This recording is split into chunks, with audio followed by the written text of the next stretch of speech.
So, who recognizes this curve? Yeah, anybody recognize this curve? The Gartner hype cycle curve? Technology trigger, peak of hype, trough of disillusionment, and plateau of productivity.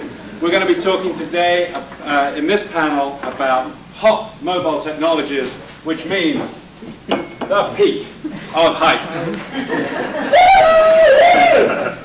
Not necessarily the companies up here. That's right. We're still talking about the other one. That's right. Nobody here has ever experienced the trough of despondency or disillusionment, have you? So I'm Richard Dale. I work at Sigma Partners, which is a local venture, well, it's a bi-coastal venture capital firm investing in early stage IT companies. I was a participant at one of the earlier innovation labs, and as it happens, and semi-coincidentally, we're investors in Ubiquity. And it's a great pleasure for me to welcome our illustrious panelists up here. I'm actually going to ask a couple of introductory questions so you can get to know the panelists a little bit, and then aim for this panel to be more interactive and encourage you to ask questions of the panel. So we will start. The senior ones. They are wasting all this. Okay, you know what? I told them not to fight. So we will start with Sravish over here. Yes. Good and introduce yourself and your company. A little bit about what you do, and since we're talking about hot mobile technology, what makes your what you're doing hot right now? And I think everybody's brought a little kind of use case example so that people can understand what these technologies actually translate into in terms of useful application. My name is Sravish Sridhar, and I'm the founder and CEO of Convey. We build backends, and if you ask any developer, there's nothing hotter than a nice backend.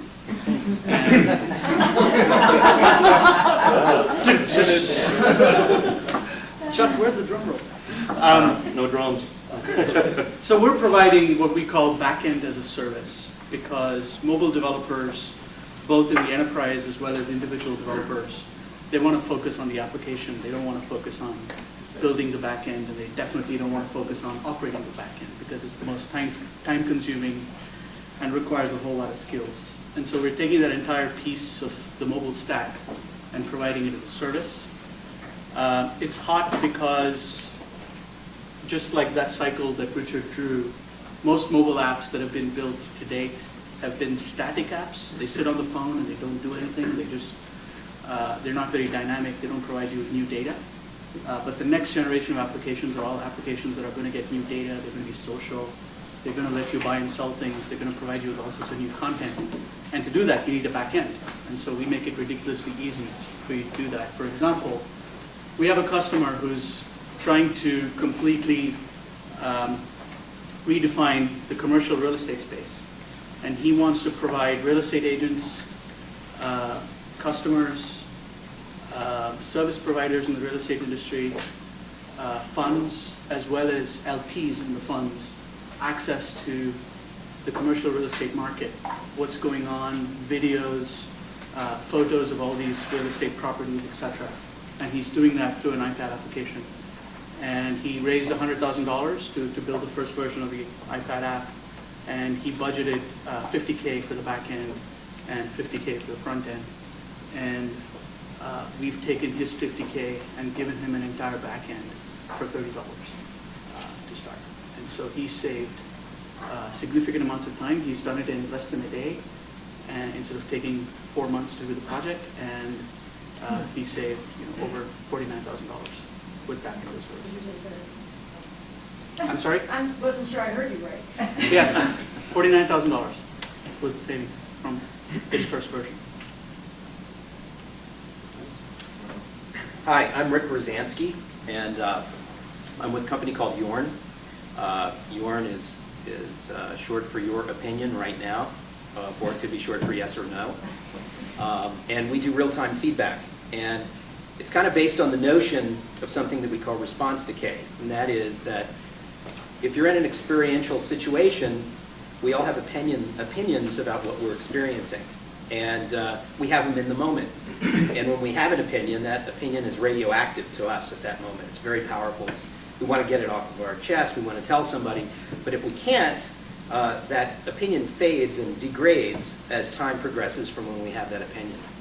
So what Yorn does is it tries to give you the opportunity to capture that bit of information in the moment that you have it and get it back to a stakeholder that cares. So rather than broadcasting it out to social media where you're in a broadcast mode, Yorn is the opposite. It brings it back to a stakeholder. It's a many-to-one kind of function.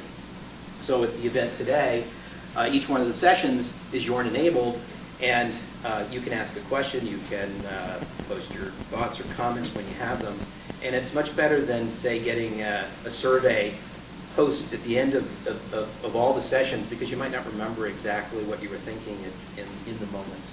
So that's kind of what Yorn's about. Thank you.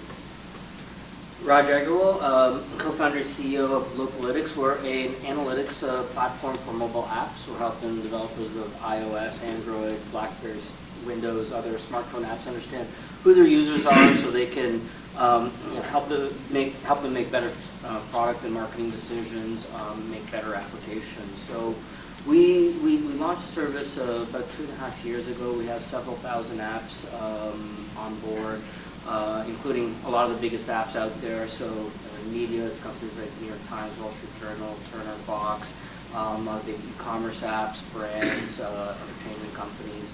So in terms of the use case, right? So right now, somebody creates an app and they put it out there, and they're kind of blind to what users, how many users they have, how often people are engaging with it, what are people running into problems with in the app. And while web analytics has been around for a long time, mobile apps are very different, and the techniques used to measure websites don't work for mobile. And so a use case would be, one of the national newspapers that we work with. They're reviewing this data every day to see which stories were most popular, and they're turning that into a product decision by basically taking that data to figure out what should be highlighted the next day and how they should, and sometimes in real time, like reprioritize different articles. They're also taking our metrics and giving them to their ad salespeople, so they can go out there and have sort of third-party validated metrics on how much time people are spending in an application, how much time, how they're interacting with ads, to basically increase their ad revenues. Very nice. So my name is Chuck Goldman. I'm the founder of a company called Appion. And my background, I spent the last 9 years at Apple. I ran the last 4 years working really directly with Steve Jobs, creating a skunkworks group called the Apple Enterprise Team. And our job was to take about $100 million of indirect revenue that Apple was having from its business channels and to create a direct sales strategy that included solutions, professional services, and the like. We took that, grew that to about $1 billion, one of the fastest growing groups within Apple. And what we saw was a great propensity for us to have dialogues with these large enterprises on how they can leverage Apple technologies more effectively, kind of take them from the creative islands and move them into mainstream IT. And it's very still Apple Enterprise is still an oxymoron to many people, but what really sparked the conversation was the iPhone. So I was responsible for launching the iPhone into the enterprise for Apple. Went out and talked to a lot of C-levels, and what we anticipated was they would either not get it, which was the iPhone was just like the BlackBerry, right? Mail, calendar, and contact, or they really would get it. And what's beyond mail, calendar, and contacts, and how do you basically empower a mobile user? How do you get the most out of them beyond just mail?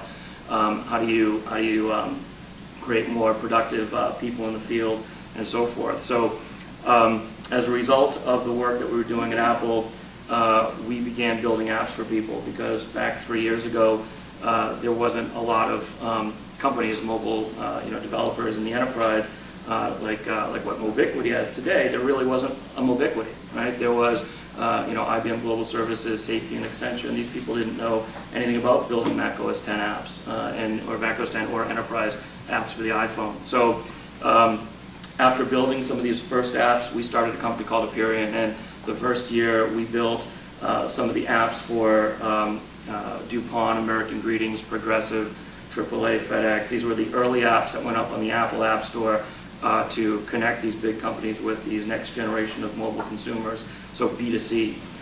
But really, as we looked at it, what we were doing was we were learning what enterprise needed to really build their own internal apps. And unlike mobile device management, what Appion is really doing, we're defining a new category called mobile application management. And mobile application management is really all about the apps. If you're an enterprise and you really just want to stick an asset tag on the back of something and manage a remote wipe, if that's really all you care about today, that's really an MDM play. But if you want to start looking at how apps can transform your enterprise and empower a mobile workforce, then you're really talking about apps. And what we've built is a secure, think of it as an internal app store that employees can get their apps securely, that IT can manage. And what we're doing is we have created a set of partners and app templates to answer that question of a lot of the CIOs. Where do we start? What do we build that's compelling? How can we build great apps and make sure our users appreciate the user interface and the features and functionality, and they're not just plain table view, list view type apps, but these apps are something that people really want in the future. So that's what the company is doing. I know if I'm right, when I've gotten the evil eye from Richard, I'm way over. So as a punishment, you'll go first this time. All right. So I asked ahead of time each of the panelists to think about another hot mobile technology which they're aware of in the marketplace, which is not their own, but illustrates some other angle on what's going on with mobile right now. And so, same thing, a little bit about what the technology is and how it's used and why you think it's important. Thanks. So a few of us left Apple at the same time, and one of my associates started a company called Flipboard. Is anybody familiar with the iPad app called Flipboard? Okay. Yeah. So the iPad app called Flipboard is really wonderful because what it does, it's a content aggregator, and it lets you create, it empowers you to create your own channels of content, and it brings that together in when I mentioned transformative apps just a minute ago, that's really what I mean. The Flipboard apps, it allows you to set up your own content. It allows you to, it does the work for you. Okay, it goes out to the web, aggregates all your Facebook, your Twitter. It allows you to set up news channels and so on and so forth. And it does that in an interface that people just absolutely get excited about. They're passionate about it. They love it. It's the greatest example of a transformative app you can download. So why does that matter for the enterprise? Well, if you look at it, what the enterprise is really good at is you're good at creating and managing data. Okay, you're not good at building apps. Right? I mean, if you want to build apps in your enterprise, you're going to probably look to outsource. Right?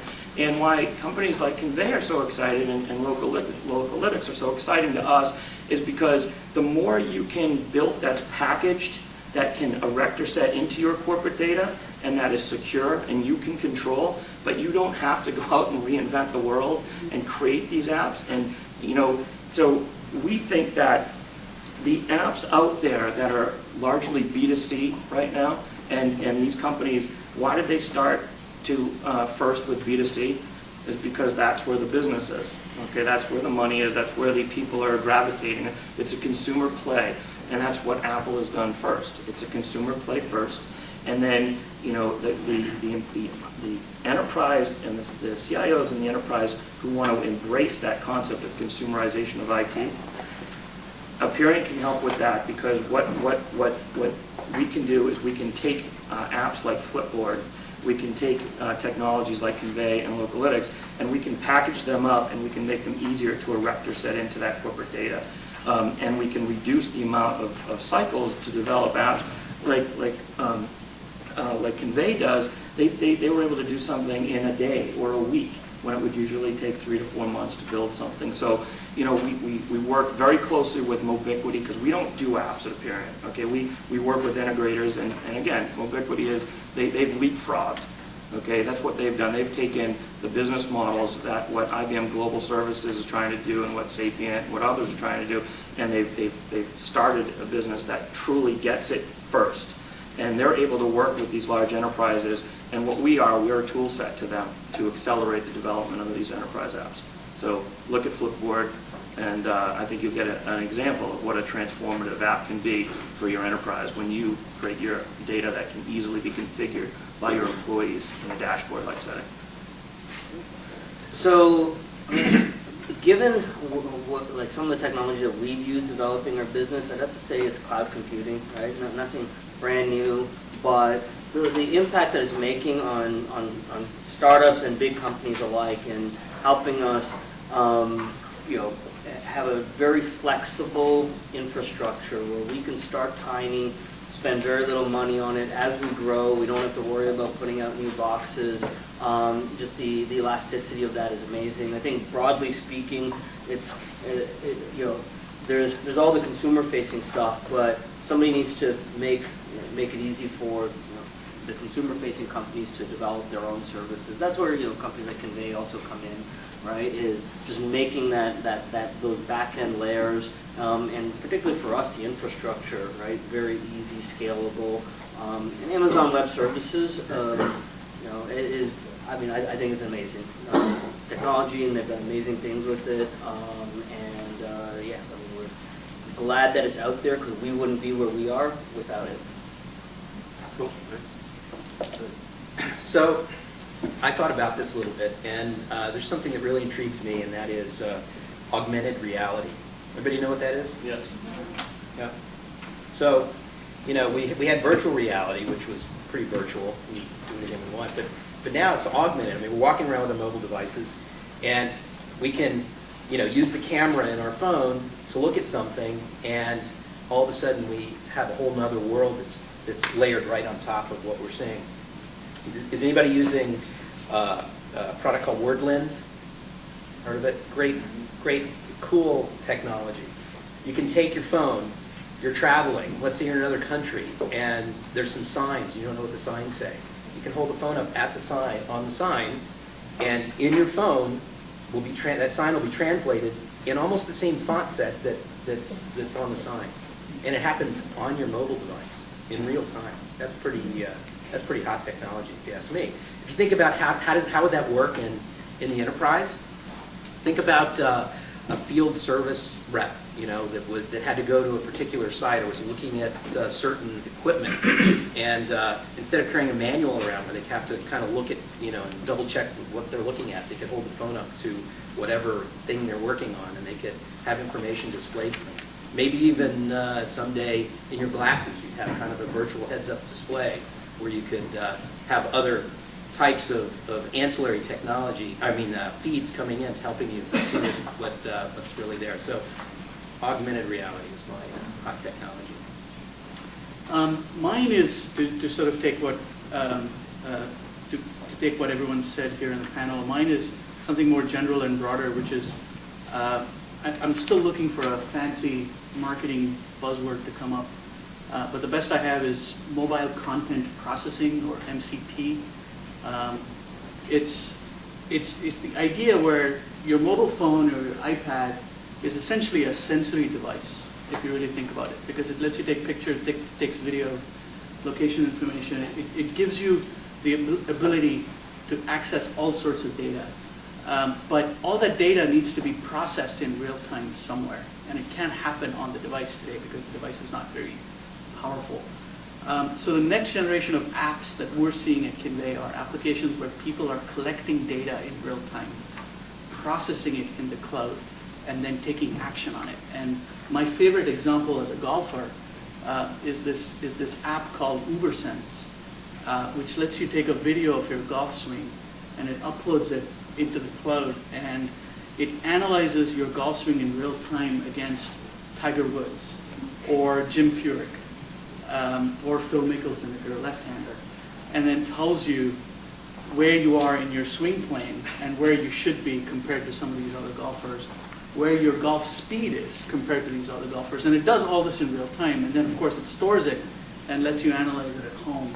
There's another company called Ginger.io that's out of the TechStart group, which is an entrepreneur startup accelerator, that take health data from your phone, things like your SMSs and your voice calls and your location, and tells you what frame of mind you are in. Are you tense today?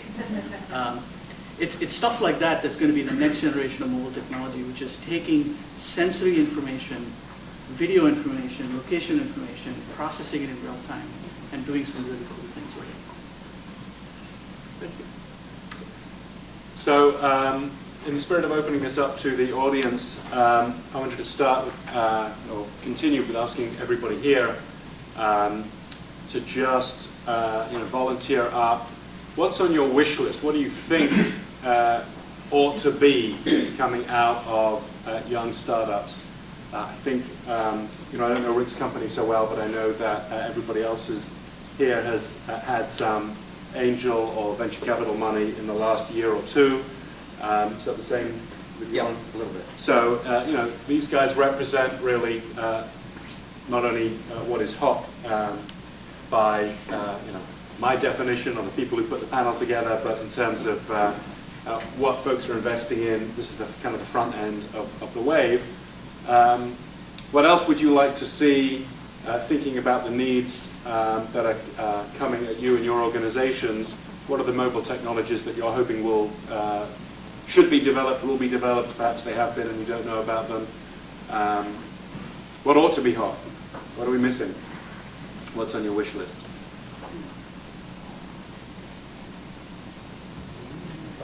How about a true single sign-on for all apps and back-end infrastructure? Yeah. Retinal scan, maybe? We invested in that company, actually. So you want me to? Yeah, we're going to take a few, and then we'll take some comments. Personal health record verification from the individual to the physician.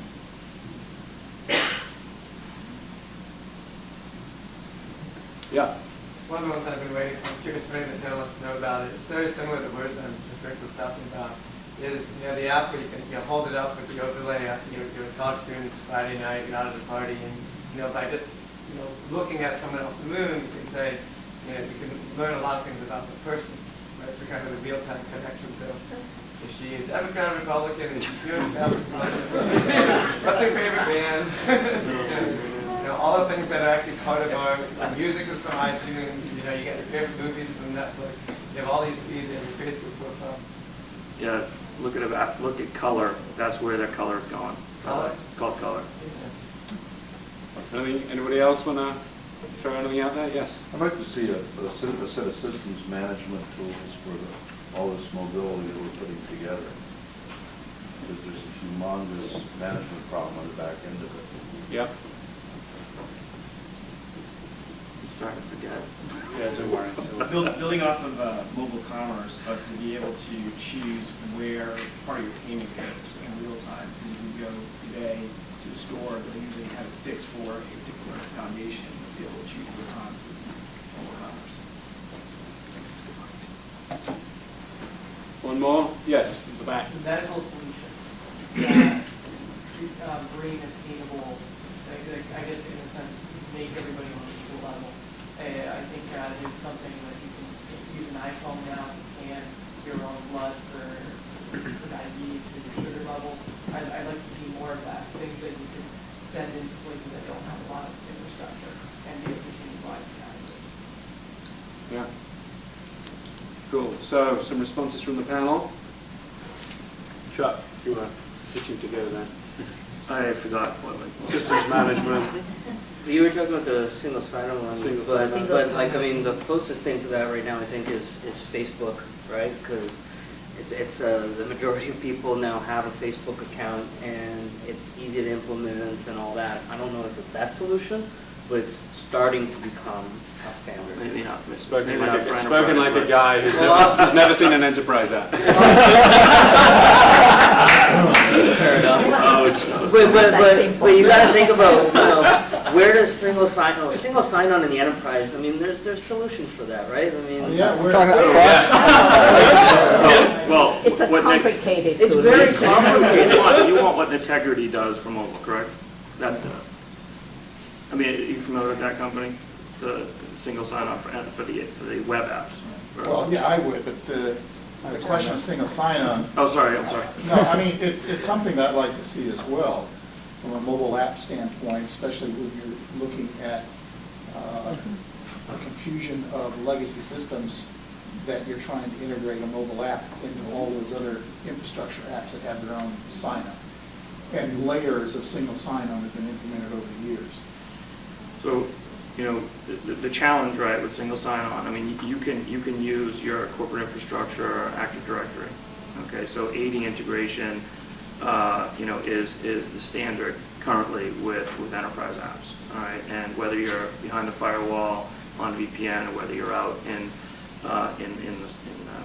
the ether, you still need to use your corporate credentials to access a lot of these apps. And you can very easily implement that in your own enterprise strategy using AD. Okay?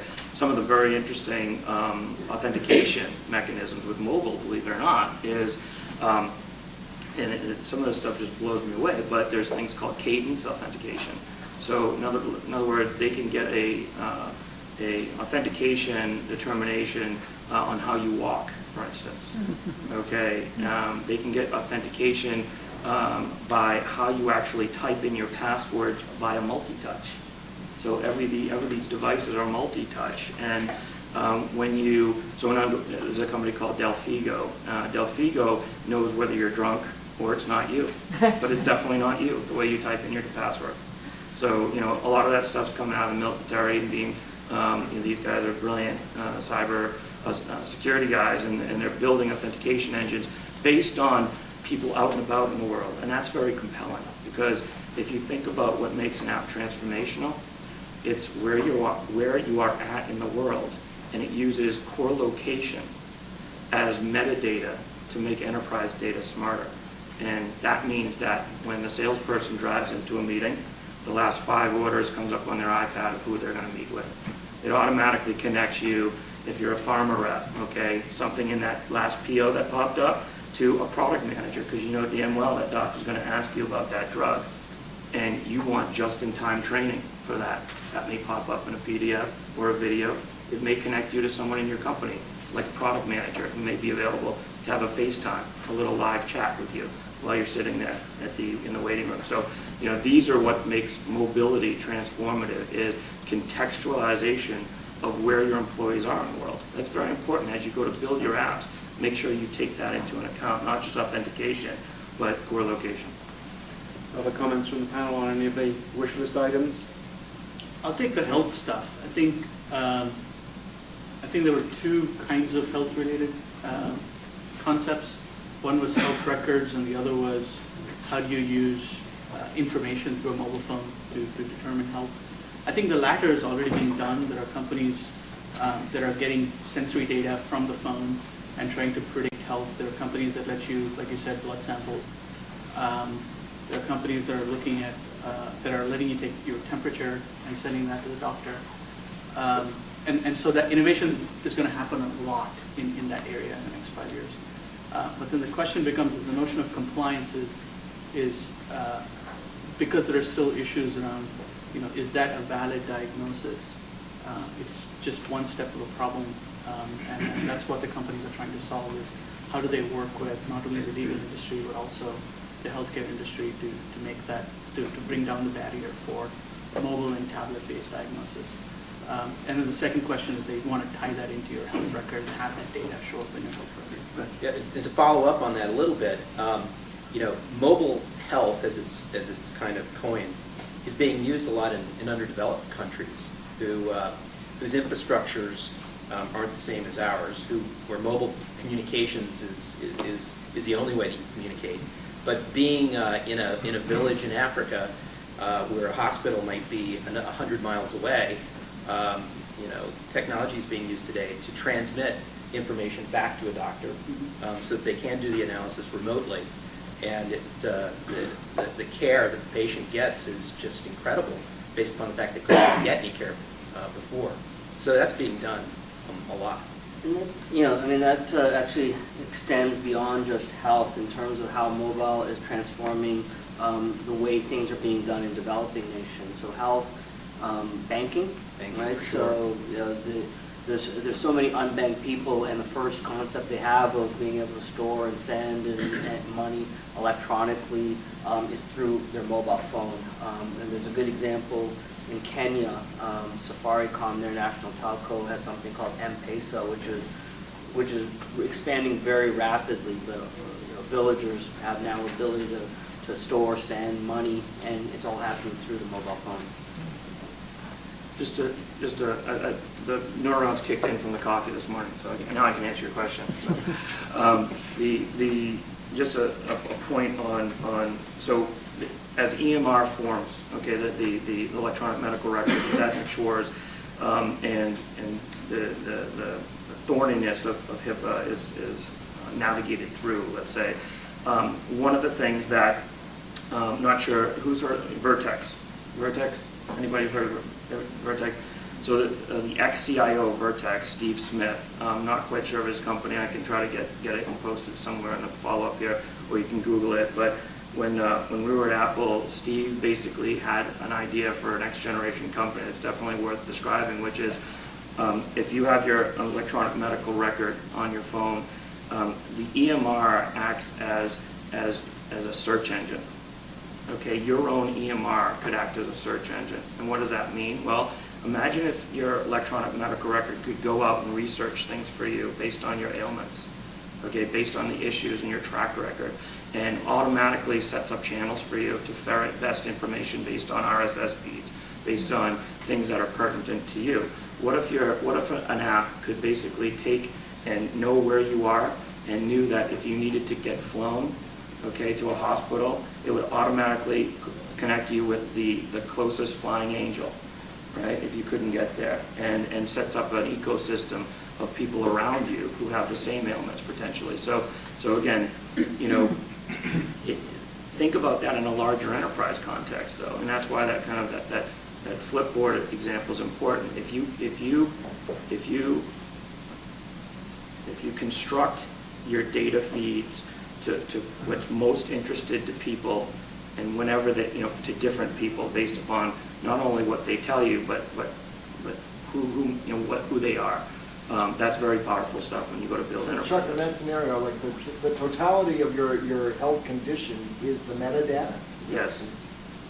Yes, your health condition is now metadata that goes out and does searches for you. If I could ask kind of one of the, I know it's a sort of old, but what is the state of metadata management now? The state of metadata management, oh geez, maybe we should call the president, see if we can think about that. I don't know, I mean, I would say the state of metadata is, depending, it's got 1,000 contexts, right? But let's Probably a question better aimed at the audience who are... From mobility, let's clarify that. Mobility. Mobility, right? Is it mobility that we're overlay? Okay, go ahead. Well, I have some thoughts on it, but anybody want to take a crack at that one? Any metadata experts in the field, in the room? So, one comment on that. So, again, metadata is a very, very important topic. So, metadata, if you can empower people, all right, with the key is information, right? You have to have the golden chalice of data, right? To me, has always been if you can get people to tell you a little bit about themselves, just a little, a tiny fragment that can customize and personalize data that you're trying to provide to them, that's the key. So what can you use as metadata, all right? Facebook Connect, as evil as it is, I'll put it out because there's some really nasty things that those guys are doing with Facebook Connect, and so, you know, use it at risk. Use Facebook at risk, okay? But the concept, responsibly, yes. but the concept, yeah, Facebook responsible for it. But the concept is a good one. In other words, you know, why is Facebook so amazing? Because people all of a sudden, and I have to admit, I didn't understand the power of it, but why someone would want to tell you everything about themselves, down to the fact that they just ate an apple, is totally beyond me. Is completely beyond my realm of, like, not only don't I care, I don't care. I don't even care about myself. You know what I'm saying? It's like, who cares if I just ate something, right? I mean, who does that matter? And yet people are like, everything they do, everywhere they go, they have to check in. Well, I have to check into this place. Yeah, who cares, right? But if you're smart, like, I always contextualize it through the mobility and the enterprise lens, right? So if you're building smart apps, make people's lives better through mobile. And so sort enterprise data based on where people are for them, okay? Use their Facebook posts, all right? Because obviously that's really important to them. In other words, if I go to meet with someone at 2 o'clock and I drive into a geofence, in other words, where that person is, I drive in, and all of a sudden my iPad lights up with, well, here's the person you're going to meet with today. Guess what he posted? Okay. Guess what and then all of a sudden it starts reaching out and using metadata as overlays to say, what does this person care about? What have they ordered from me?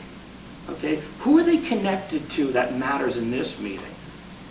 Do the work for me, and that's where you can harness the power of these platforms that have been built and that people are just gushing information into for free. Because I can guarantee you, if I'm the CEO of a company, it's so hard to get information from someone to make good decisions, especially customers. Forget your people, your customers. But all of a sudden, if they're gushing, they're all of a sudden opening up to the world. I just ate an apple. I care about Obama. I don't care about Obama. I mean, like, use all this and make your product more effective. So maybe not as elaborate as geofencing, right? But I mean, there's things like Reportive out there and Salesforce doing things that you saw. They're already bringing in that information. Slightly changing the topic, you know, I think that people are like, oh, there's going to be so much data and check-ins and Facebook posts. There isn't, right? Because that stuff is faddish, right? Even the tech elite who started to do the check-ins, which is pretty much the only place where it went, you know, sort of a majority, even they've gotten tired of it, and people are starting to put, you know, blocks on, you know, Facebook is only within their friend network. They don't want their VC knowing where they are. Right, exactly. Right, but people are like, okay, that was cool for a bit, but it never, you know, even Twitter, it never, in terms of actual tweeting, yes, there's an audience for it. You know, people regularly tweeting, it hasn't gone mainstream, right? And so it'll be an important part of the way that people communicate, but it's not the only thing to latch on. So to bring this back, I can kind of give an example with Yorn, in the sense that, you know, there's the signal to noise ratio in social media today. There's a lot of noise. It's hard to get, you know, there's a lot of metadata, but there's a lot of noise in that metadata that you really got to filter through, which you were talking about. And if you can do that, that's a great thing, but it's not an easy thing to do. So I think that's one of the tasks that large pharmaceutical companies have as well, because they have to validate the data that's out there already, and who provided that data to begin with. Right. And in the case of giving feedback, for example, you know, I don't know if anybody saw the recent study that Cornell did on Yelp, that the vast majority of the posts on Yelp are fake. Who would have guessed? But, you know, that data is out there anyway, and people are going to read it and see it, and it's going to affect somebody's view of where they're going to go eat, for example. I'm sorry? TripAdvisor's another one, right? They did both. Yeah. So anyway, it's a really interesting study that you should take a look at.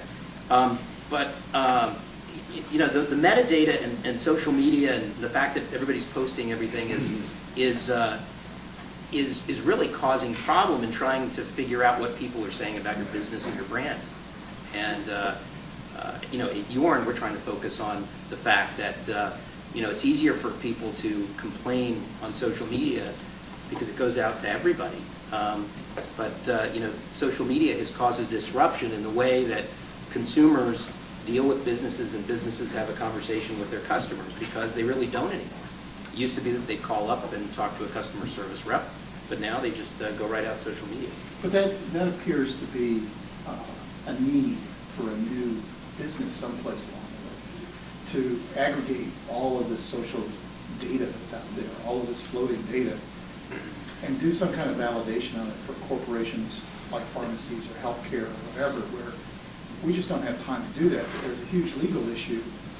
And the question I raised is if you're an individual patient, you see a doctor in one city, and then you have an extract of that record given to you in your personal health record, whatever that's defined to be, and you come see a physician in another area and you say, here's my personal health record, treat me because I've got these symptoms, and you've modified that data, that physician is liable for whatever drugs they're giving you or whatever treatment they're giving you because they're using that information in decision making.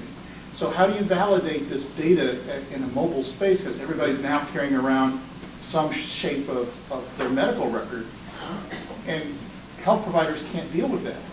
So if you're talking about moving mobility into healthcare, how do we solve something as simple as data validation?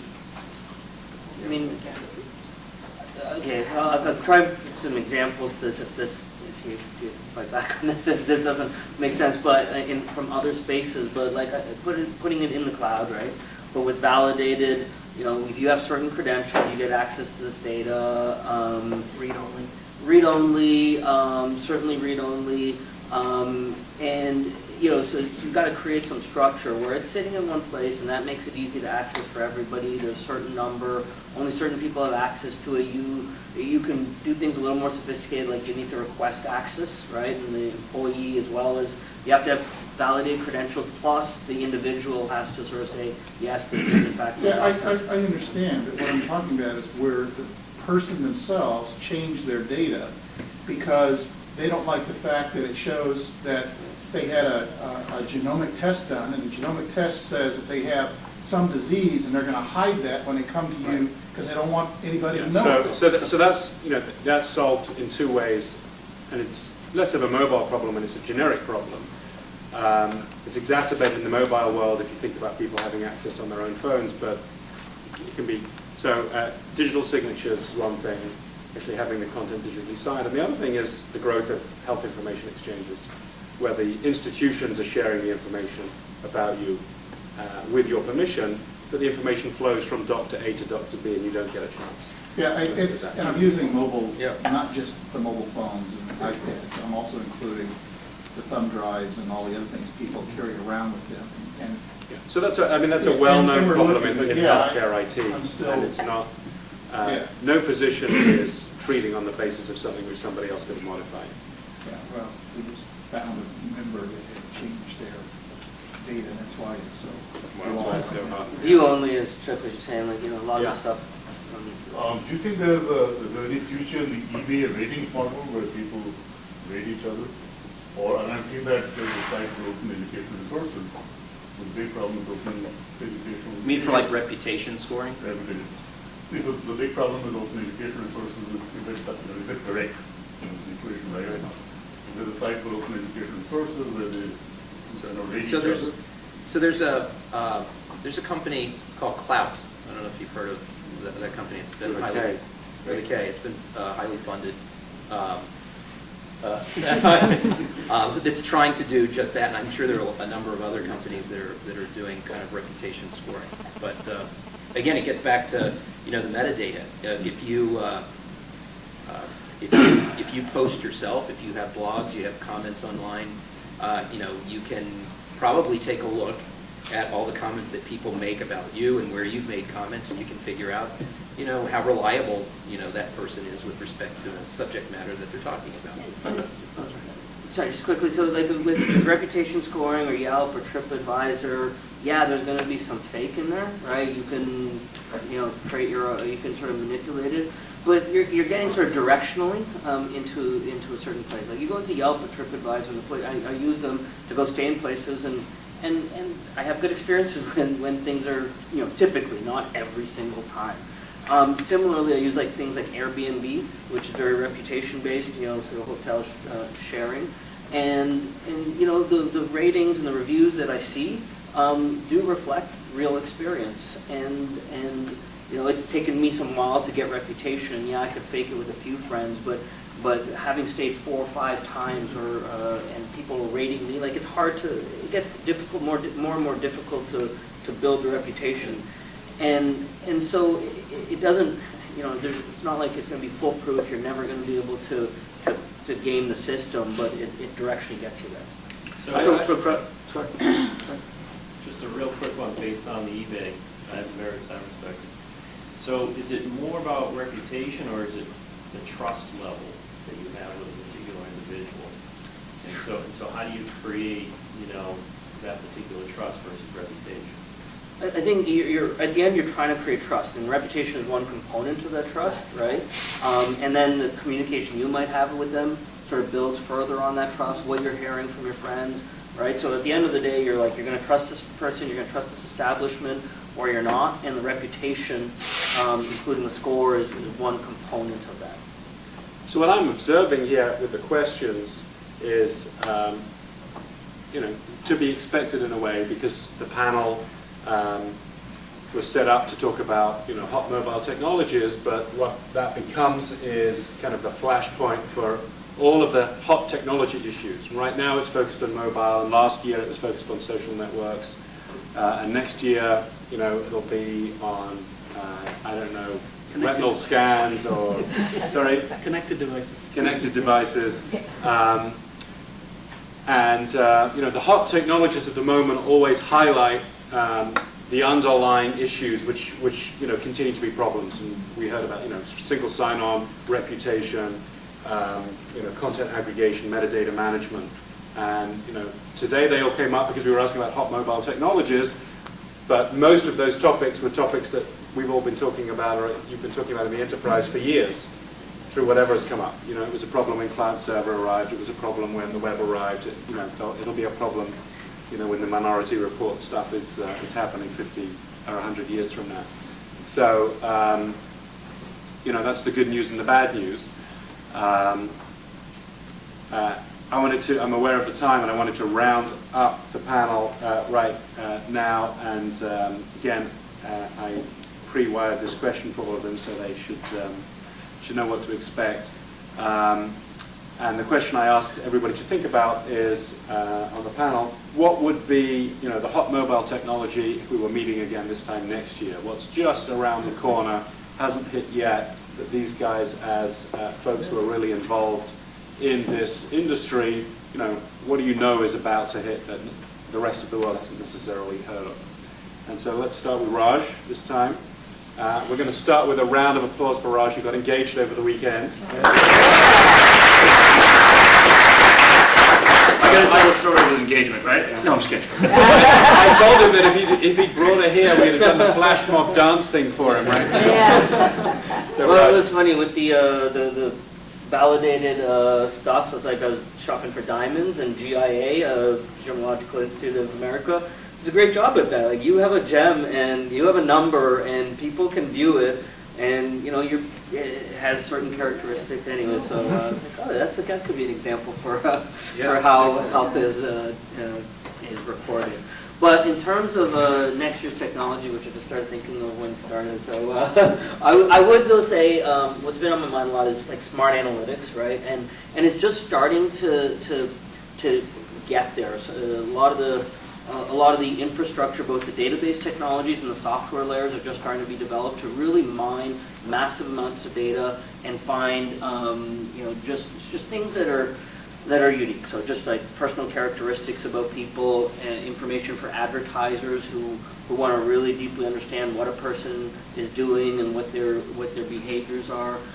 If I talk about specific companies, right? So I mean, there's database type of companies like Vertica that does column-based databases that then enables some really cool stuff in the analytics space. There's companies like MongoDB, which I think just got funding, like $20 million of funding this morning, which it's but yeah, exactly. No, but what they do is they enable the sort of the collection of data in a very fast, efficient way. And so what's happening this year is that so much more data is being collected and being able to be collected and maintained, and then you can do stuff with it than has ever been possible, right? Like right now, we're collecting, like, you know, getting close to like sort of 70, 80 million data points every single day. 3 years ago, with the technologies and the price of computing, you know, we would have been bankrupt by now, right? You know, but it's so much cheaper now. And so when you look forward to next year, now people are starting to get to, okay, what can we do with this data? What kind of insights can we pull, whether it's health, whether it's advertising? And so I think that's what a lot of people will be talking about next year. That's good. Two. So business to employee apps are today where B2C apps were 3 years ago, bottom line. So if you're a leadership, you know, if you're in leadership in a company or enterprise and you're not building apps, okay, and they're not great apps, you're going to be behind after this year. Now you've had a chance to really lay out a mobile strategy and do something with mobility. And if you're not thoroughly, if we are getting together this year or next year and talking about this, and you haven't built at least one great app that your employees are using, then you're behind. The other thing is mobile commerce. Okay, so no one can deny that, you know, people have been scratching around the edges of mobile commerce. The train is now in the station. It hasn't left the station. But this year, you're going to see every major retailer, every major brand transform what has largely been a social networking type of toe in the water, what do we do with these apps, into some real hardcore commerce. And they're going to look at monetizing big time. So mobile commerce is also the next big platform in play for next year. Thanks. My pick is sort of building what Raj and Chuck both said, which is, if you look at IT, the costs of IT the costs of delivering IT, at least in the public cloud, have come down significantly. And in the enterprise, you're going to start building business-to-employee applications. And so I believe that next year, there are a lot of companies like Kinvey, like Appion, et cetera, that are addressing certain key components of the enterprise backend space. How do you aggregate existing web stacks that you build in the enterprise where your data is being synced into from a web perspective? And how do you expose that for your employee mobile applications? And so I think a big push next year is going to be backend as a service in the enterprise space. And how can enterprises easily stand up mobile backends that their applications can connect to in a secure fashion, but still keep data synced from the web portal perspective as well. I think we're all on the same track. I think you'll find that this device will definitely play a big role in your daily purchases and your daily communication, not communication, but transportation. This is going to define who you are. This will be used to authenticate you. You'll be using it to check in with airplanes more and more and more. You'll be using it to do just about everything that identifies who you are. So from the standpoint of personal identification, this is going to be you. But it also, I think you'll find in the enterprise, you know, over the last three years, a lot of companies have been struggling as to whether or not, you know, is your mobile device a company-issued device, or is it your personal device? And I think that you'll find that there'll be a lot more companies saying it's your personal device, and we're gonna give you certain applications that'll be delivered from the company, but it's still your own device. So ID is going to be huge. So better not leave it on the subway. Right. Right. So we asked you if there was an app that you wished that could be built. There's one app that I wish could be built, which was an app that could actually take the next generation, your children, okay, and not lock them into and not stop them from communicating and talking to each other. Because that's really what I fear with the greatest of all greatness that this technology brings. If you walk through them all these days and you see a bunch of kids texting, they're not talking to each other. And it's you know it's to the point where they're literally heads down, and every once in a while everybody laughs, and you know right. I mean that to me is such a perverted, unfortunately, residue of all the goodness. And so, you know, I guess we could all just sit here and say, let's, as we think about ways okay, to provide great things on these new platforms is, let's think about also ways to make sure people just don't stop talking to each other. And your kids all have iPods, I know it, and they're all on the Facebook, that. And so, tell them to go outside and talk to each other. That's an age-old complaint of parents and grandparents about the next generation and how technology is kind of doing terrible things to the culture. I read recently, and we'll finish with this, that one of the first records of such a complaint was by Socrates, thousands of years ago, complaining about the development of the written word and how this was destroying the oral tradition. And so look how far we've come. Bravo. And look what they did to Socrates. So thank you very much to the panel.